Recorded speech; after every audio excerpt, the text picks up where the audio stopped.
PAP.fr, première plateforme immobilière sans commission, présente Sud Radio, on parle IMO.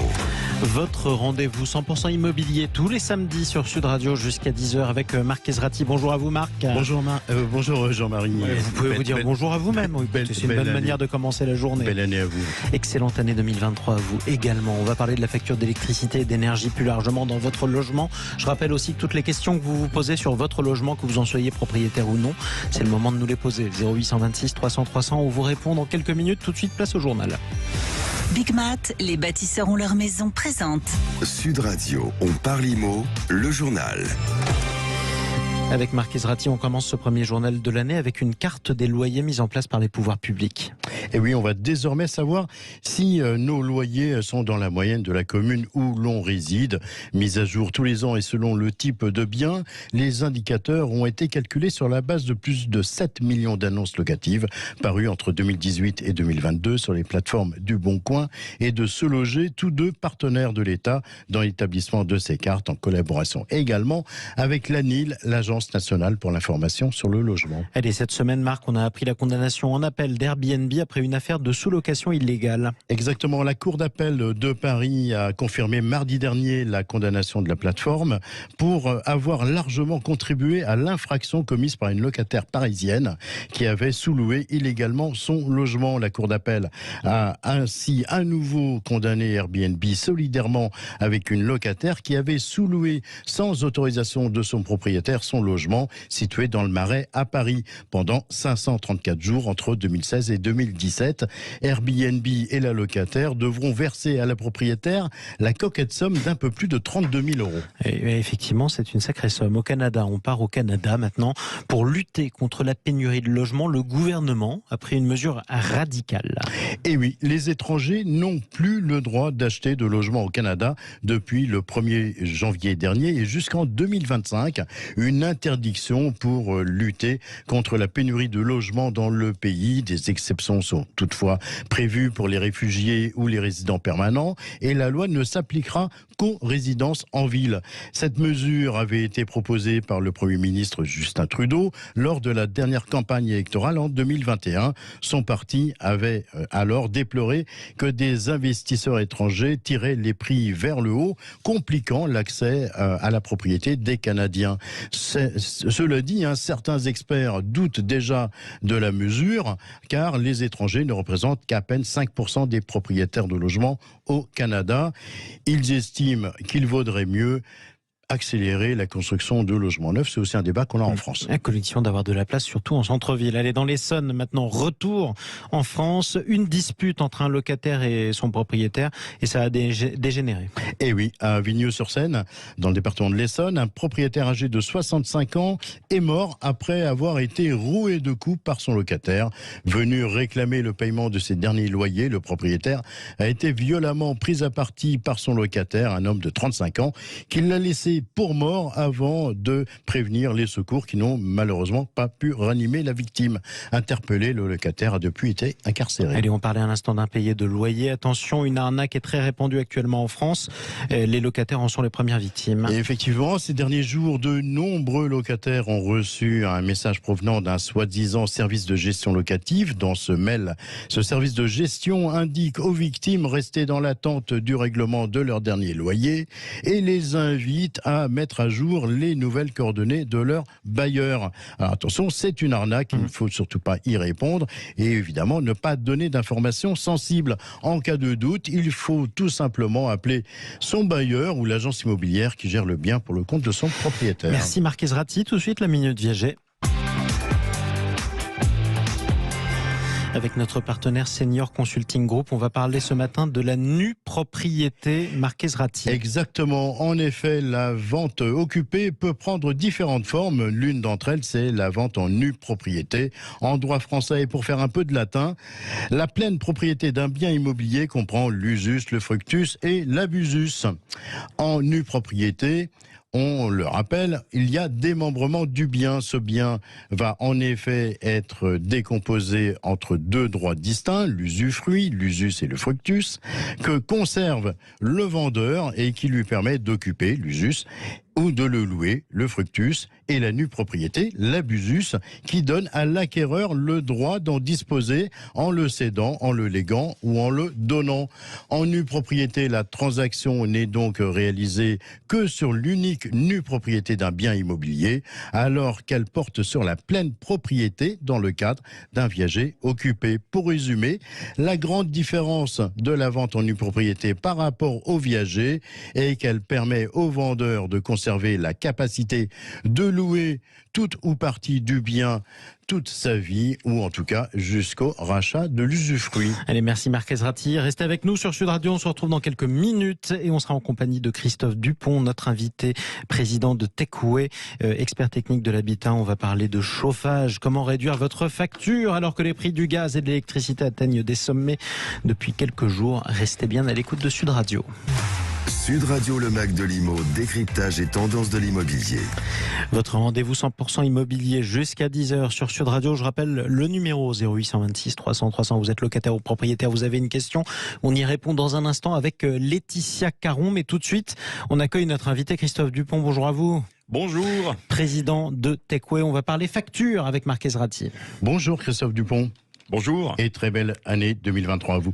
Christophe, le sujet de l'énergie, de la hausse des coûts de l'habitat préoccupe énormément de Français, quasiment la totalité des Français. En tant qu'expert technique de l'habitat, quelles astuces vous pouvez nous donner ce matin pour faire réduire ces factures d'énergie ? Alors, de façon très concrète, quand on vit dans un immeuble, on peut bien sûr faire baisser d'un degré ou deux le chauffage collectif. C'est une première chose. On peut aussi mettre en place une minuterie, par exemple, dans les parties communes et régler les périodes d'éclairage. Enfin, on peut installer un éclairage par détecteur de mouvement dans un parking notamment. Tout ça contribue évidemment à faire baisser la facture d'énergie. Maintenant, ces astuces, en fait, elles permettent de limiter la casse, mais les gains ne sont pas comparables à des investissements beaucoup plus lourds, tels que par exemple le remplacement d'un système de chauffage vétuste par un système de chauffage à pompe à chaleur, par exemple. Alors, on sait que dans les logements, il y a très souvent des pertes de chaleur. Comment on fait pour les réduire ? Oui, alors là, on parle évidemment d'isolation. Donc, dans un immeuble, en fait, l'isolation est beaucoup plus complexe à gérer que dans une maison. Et souvent, les solutions vont bien au-delà des simples petites astuces faciles à mettre en place. Lorsqu'un immeuble est mal isolé, généralement, les sujets à traiter en priorité sont l'isolation des murs et du toit par l'extérieur. Et on se doute bien que ces travaux sont coûteux et pas toujours possibles techniquement. Dans un immeuble haussmannien, par exemple, on ne peut pas vraiment travailler sur l'isolation extérieure des murs. C'est pourquoi il faut envisager en fait des actions individuelles en procédant par exemple à l'isolation des murs par l'intérieur. Mais Christophe, comment on peut savoir si son logement il est bien isolé ? Alors aujourd'hui, chaque logement, que ce soit une maison ou un appartement, est classé selon une étiquette DPE. En fait, ce classement, il est indiqué systématiquement à l'achat ou au démarrage d'une location, c'est la loi. Donc, en fait, ce classement, il s'effectue selon une grille de performance énergétique qui va de A à G, sont pris en compte, bien sûr, le niveau de consommation d'énergie, mais aussi l'isolation, les pertes de chaleur. Les logements performants sont classés A et B, très performants et performants, et à l'inverse, ce qu'on appelle les passoires thermiques sont classés F et G.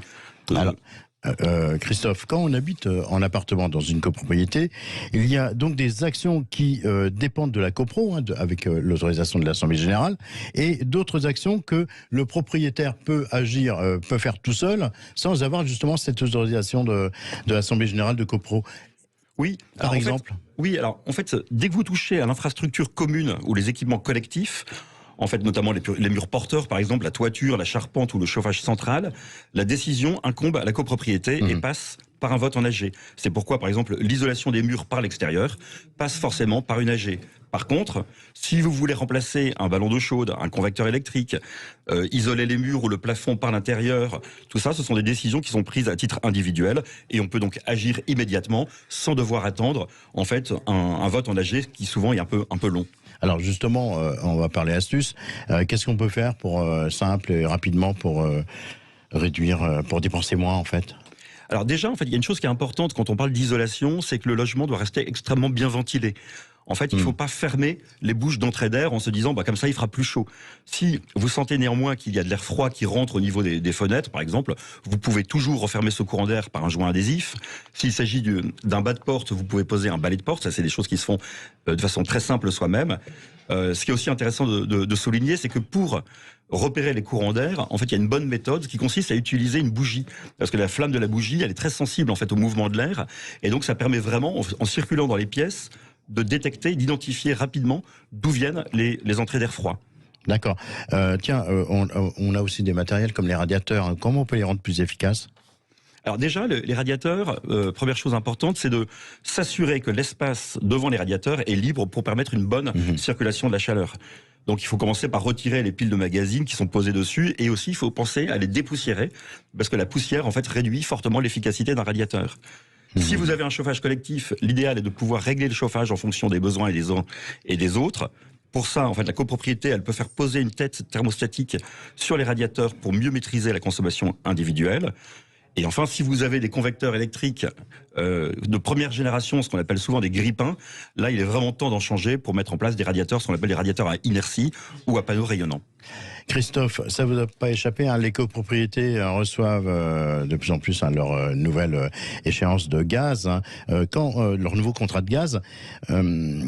Qu'est-ce qu'on peut conseiller à ces copros dont le contrat va à échéance ? Alors, le sujet est assez compliqué parce qu'en fait, en ce moment, ça bouge énormément dans un sens et dans l'autre. Oui, on l'a encore entendu ce matin. Voilà. Et donc, en fait, en gros, les copropriétés dont le contrat arrive prochainement à échéance, elles ont des probabilités élevées de voir augmenter leur facture, même avec le bouclier tarifaire. Mais comme ça bouge très vite, on n'a pas beaucoup de visibilité. Donc, le mieux, c'est de démarrer, si on démarre avec un nouveau contrat, c'est d'opter pour des contrats qui sont courts, pour ne pas s'engager dans la durée. De mon point de vue, en fait, il est vraiment dangereux aujourd'hui de vouloir parier soit sur une baisse, soit sur une hausse dans les prochains mois. Et je pense que le contrat le plus adapté finalement à la situation d'aujourd'hui, c'est un contrat à prix qui est indexé et qui permet de suivre le marché et donc de payer le juste prix. Christophe Dupont, on vous a également invité ce matin parce que vous venez de publier chez Bréal un bouquin rénover, optimiser et valoriser son logement. Qu'est-ce qu'on y trouve ? On y trouve des réponses en fait aux questions que beaucoup de gens se posent, à savoir comment tirer le meilleur de mon logement pour me sentir bien, comment gagner des mètres carrés, comment le valoriser pour en obtenir le meilleur prix. En fait, toutes des thématiques que moi et mes équipes, en fait, on a abordées. On a ainsi 20 thématiques autour de cette notion de valoriser son logement. Et donc la rénovation énergétique, pour vous, c'est le grand sujet de l'année 2023. Moi, je pense, parce que le prix de l'immobilier reste extrêmement élevé et donc il est important plus que jamais, en fait, de savoir tirer le meilleur de son investissement. Merci Christophe Dupont d'avoir consacré quelques minutes ce matin avec nous, d'avoir fait le déplacement dans les studios de Sud Radio.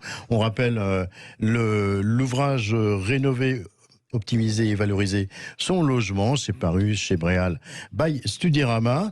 Et puis je précise d'ailleurs qu'on va retrouver Laetitia Caron pour le coaching IMO dans quelques instants. On rappelle toujours le numéro de téléphone 0826 300 300. Vous êtes nombreux à appeler. Vous avez beaucoup de questions. Ça tombe très bien. On a plein de réponses à vous apporter avec Laetitia Caron. Mais tout de suite, on place au témoin de la semaine. Sud Radio, on parle IMO, le témoin de la semaine. Qui n'est autre qu'une femme qui a choisi de s'épanouir dans l'immobilier après une première vie d'équithérapeute. Bonjour Virginie Guigard. Bonjour Marc. Alors Virginie, avant de vous épanouir dans l'immobilier, on en reparlera tout à l'heure, vous avez connu une première vie totalement différente après des études de psycho et un diplôme d'équithérapie. Vous avez travaillé au contact des enfants en situation de handicap ou en difficulté pendant quelques années. Équithérapeute, c'est quoi comme métier ? Alors, l'équithérapie, c'est considéré comme un soin psychique, alors parfois même physique, qui utilise le cheval comme médiateur. En d'autres termes, si vous voulez, c'est mettre en relation les personnes qui sont en difficulté psychologiquement ou porteuses de handicap, donc plus particulièrement les enfants, en contact avec un cheval. Après, il y a différentes sortes d'équithérapie. Il y a l'hypothérapie, donc où on travaille beaucoup plus la relation, on va dire, de toucher, de pensage avec le cheval. Il y a l'équithérapie, où là, on pratique, on va dire, des séances d'équithérapie, d'équitation plutôt adaptées, et puis une équitation avec des exercices plus simples pour des enfants qui seraient un peu plus valides. Voilà. Le cheval, ça a vraiment des vertus thérapeutiques sur les enfants ? Alors oui, tout à fait. Après, le cheval, ça a des vertus, je vais même dire soignantes, de différentes manières. Après, attention, il n'est pas le thérapeute. Il est le tierce en fait. C'est un outil qu'on utilise en tant que thérapeute parce que il est non jugeant du fait que d'abord c'est un animal donc il n'a pas la parole et il permet effectivement de créer une interface en fait entre le patient et son thérapeute. Donc et il faut pas oublier aussi que ça reste un sport donc ça travaille en même temps la motricité. Donc c'est effectivement pratique. Pourquoi est-ce que vous avez arrêté cette activité qui semblait quand même vous plaire ou qui à mon avis vous plaît toujours? Oui, tout à fait. Alors après, être au contact du handicap pendant plusieurs années, quasiment 15 ans, ça essouffle. Il faut être honnête, c'était compliqué, ça devenait, on est aussi des êtres humains. Donc, voilà. Oui, aussi les centres équestres qui n'étaient pas forcément toujours très ouverts à l'activité. Je vais prendre un petit coup de vieux, mais ça fait quand même une bonne vingtaine d'années bien passées, dirons-nous. Donc effectivement, c'était pas connu, c'était pas reconnu. Donc oui, c'était assez compliqué de se faire sa place. Et pour tout ça, effectivement, j'ai bifurqué. Alors justement, en 2016, vous avez décidé d'acheter une maison ou de faire construire et vous avez alors été prise de passion, vous êtes prise de passion pour la recherche du terrain, pour la visite de maison, pour la visite également en mairie. C'était aussi, vous l'avez dit, l'occasion, un moment charnière en tout cas dans votre vie. Après 15 ans au contact de handicap, ça commençait donc à vous épuiser sentimentalement, vous l'avez dit. Comment s'est passée votre conversion dans l'immobilier ? Eh bien, ça s'est très bien passé. En fait, j'ai trouvé un second souffle. C'est vrai que ça m'a plu. Je me suis amusée à faire ça. Et au final, il me fallait une activité qui me permette aussi de garder une liberté pour mes enfants et puis garder quand même un salaire. Parce qu'aujourd'hui, c'était compliqué. Il fallait que je paye comme tout le monde mon loyer. Les énergies, etc. Donc, je voulais pas non plus foncièrement reprendre des études. Et puis, l'immobilier s'est imposé à moi, comme vous l'avez dit. En recherchant ma nouvelle maison, j'ai intégré un réseau qui s'appelle IAD, d'indépendants en immobilier. Maintenant, je suis sur l'Essonne et vraiment, j'aime ce que je fais. C'est vraiment devenu une passion, ouais. Alors, je rappelle, vous avez déjà accompagné près de 300 familles. Aujourd'hui, vous développez votre réseau encore un peu plus, et même jusqu'aux États-Unis. Rapidement, c'est un nouveau challenge ? Complètement. C'est aussi l'avantage d'être chez IAD, c'est qu'il y a plusieurs métiers, en fait. J'ai commencé en tant que conseillère en immobilier, ce que je pratique aujourd'hui, parce que je pense quand même qu'on a besoin d'être sur le terrain pour pouvoir effectivement former et manager des gens. Donc là, aujourd'hui, j'ouvre à l'international mon réseau en fait d'indépendants que je me crée, et j'ai une équipe aujourd'hui qui est autour de moi, un peu sur toute la France, un peu en Espagne. Je commence aussi l'Italie, donc c'est aussi l'avantage de notre réseau, c'est qu'on peut s'ouvrir un peu partout et dans un métier différent que le conseil en immobilier. Bonne chance à vous en tout cas, Virginie. Merci beaucoup. Merci beaucoup. Très belle journée, très belle année à vous. Et bonne continuation à vous en tout cas. Joli parcours que vous nous présentiez sur Sud Radio. Restez avec nous, on se retrouve dans un instant. 0826 300 300, vos questions, nos réponses sur l'immobilier, c'est avec Laetitia Caron, c'est dans un instant sur Sud Radio. PAP.fr, première plateforme immobilière sans commission présente. Sud Radio, on parle immo. Votre rendez-vous 100% immobilier sur Sud Radio jusqu'à 10h avec Marc Ezrati et Laetitia Caron qu'on accueille. Bonjour à vous Laetitia. Bonjour Jean-Marie. Directrice générale de particulier à particulier PAP.fr. Avec vous Laetitia, on va parler immobilier sur Sud Radio et au 0826 300 300. On retrouve tout de suite Caroline. Bonjour à vous Caroline. Bonjour. Bienvenue, vous êtes avec Marc Ezrati sur Sud Radio.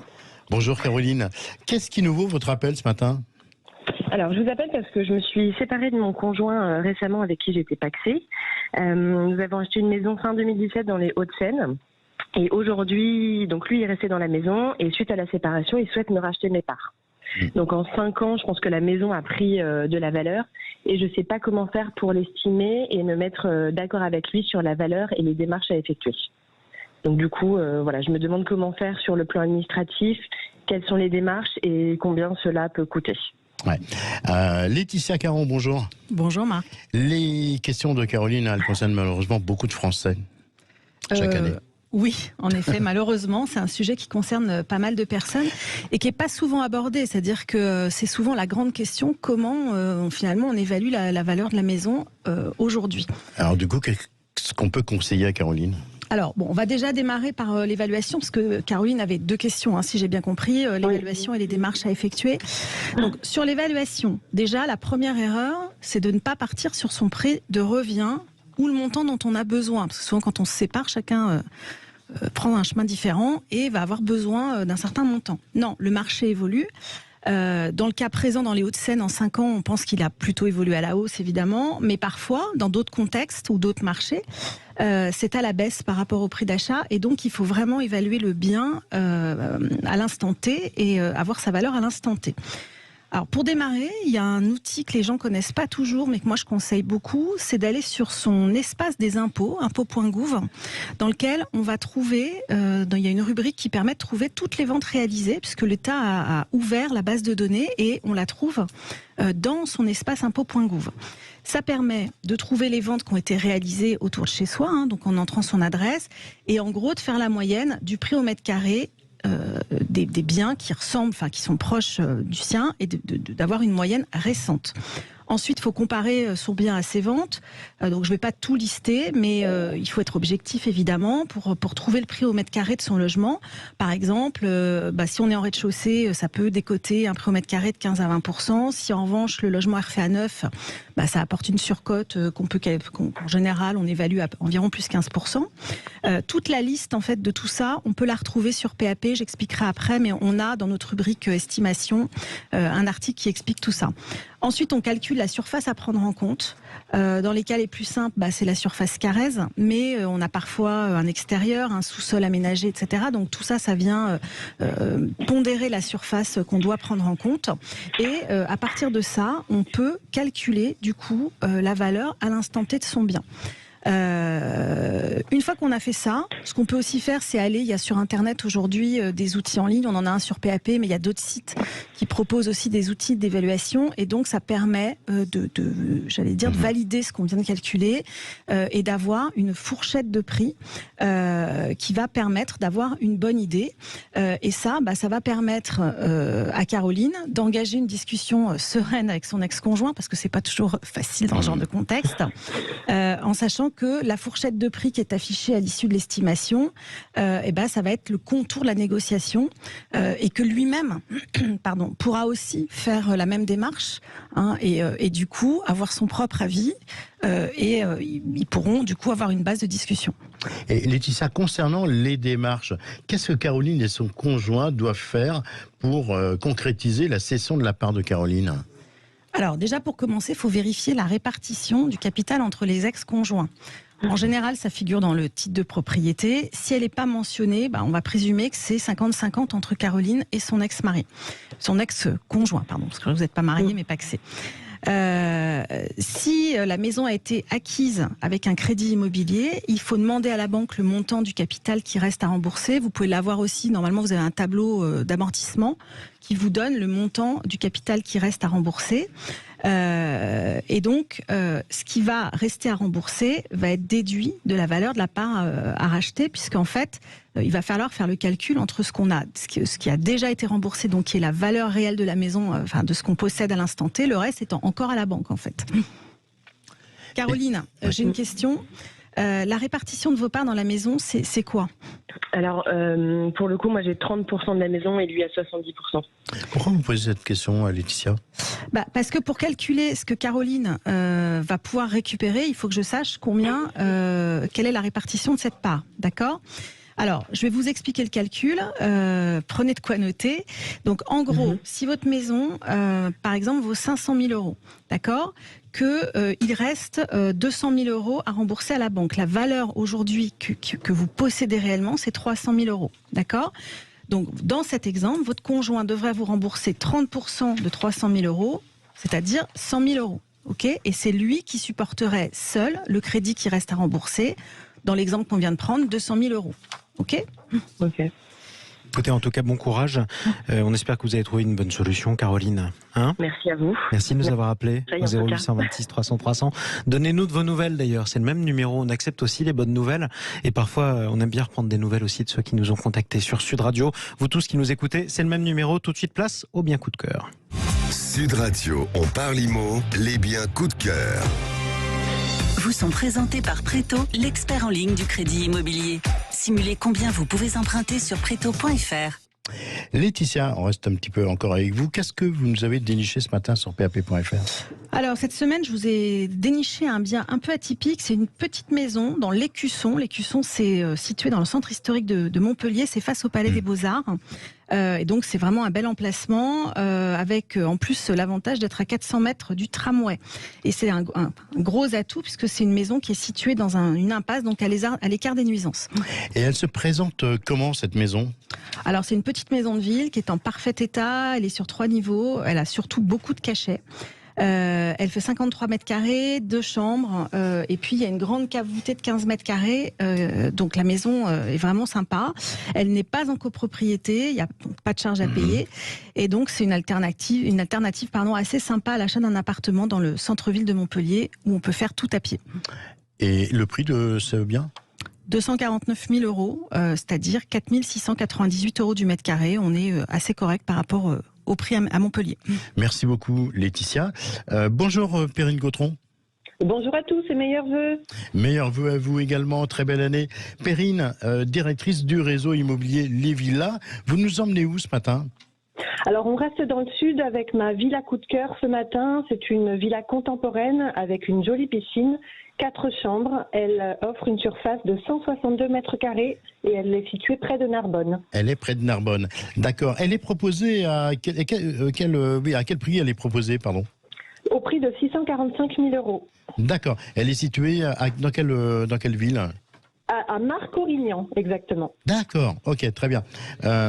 Écoutez, merci Perrine Gautron pour ce coup de cœur, les images des biens présentés par Perrine Gautron ce matin et Laetitia Caron. On les retrouve sur les réseaux sociaux de Sud Radio et on peut aussi appeler le numéro 0826 300 300, je vous le rappelle avec plaisir, mon cher Marc, évidemment. C'est toujours le même numéro pour tous ceux qui se posent des questions, en tout cas sur leur logement. On reparlera logement la semaine prochaine, samedi prochain, dans On parle IMO avec Marc Ezrati. On va parler aussi placement, demain, avec un nouveau rendez-vous. C'est le retour de Thomas Binet sur Sud Radio. Osez investir à 9h45 le dimanche. La suite de votre journée, puisqu'on arrive au terme du grand matin week-end sur Sud Radio, on vous la présente tout de suite. Sud Radio, on parle IMO. Avec PAP.fr, première plateforme immobilière sans commission.